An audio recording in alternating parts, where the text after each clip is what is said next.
In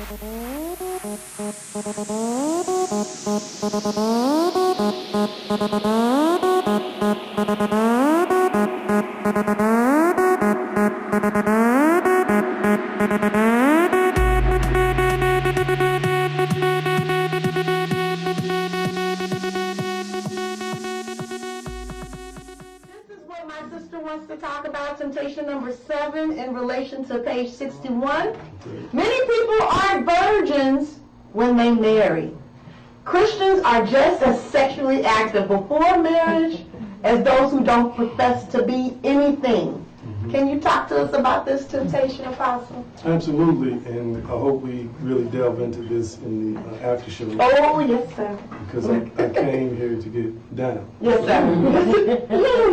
Anybody that know me, you know that's what I do. That's right. That's why I couldn't understand why folks had a problem with what Jamal Bryant said in church, because I've been saying that for 15 years. That's right. But because I just believe in, I don't sugarcoat stuff. That's right.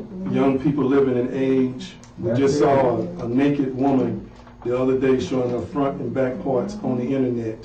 Y'all know who I'm talking about. Yes, sir. We live in an age where nothing is sugarcoated anymore. The church needs to stop sugarcoating stuff and give them the raw truth.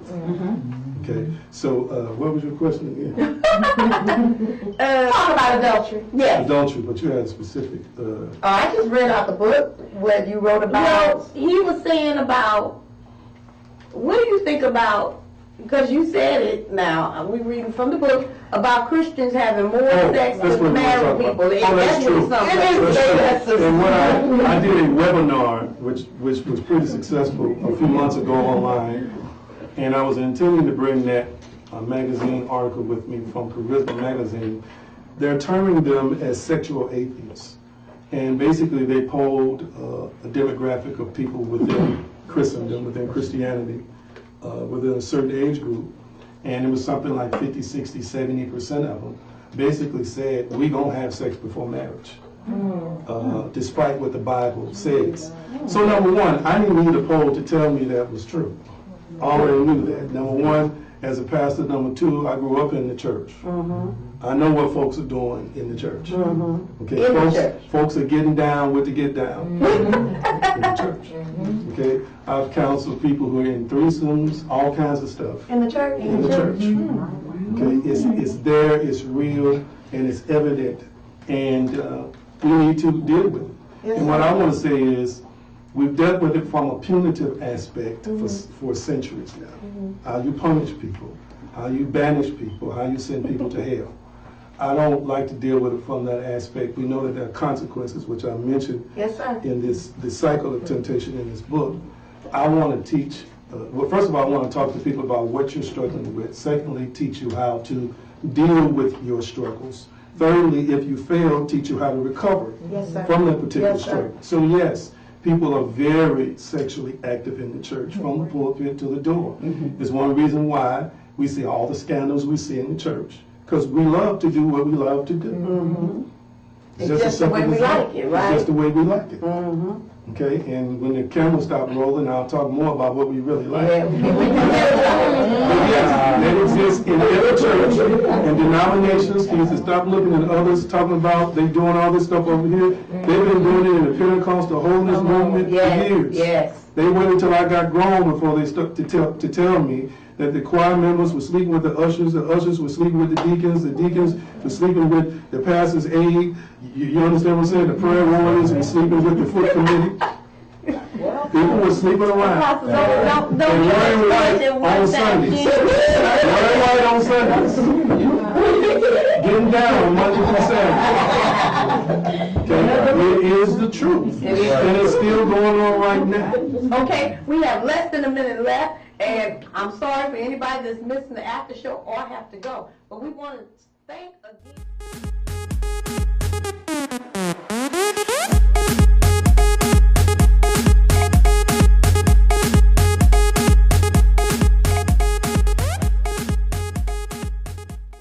Back again with Dr. Green, and we have some questions that have come through. One of the questions is, are there levels of depression, And another one is, how would I know if I'm depressed? That's good. There are different actually types of depression.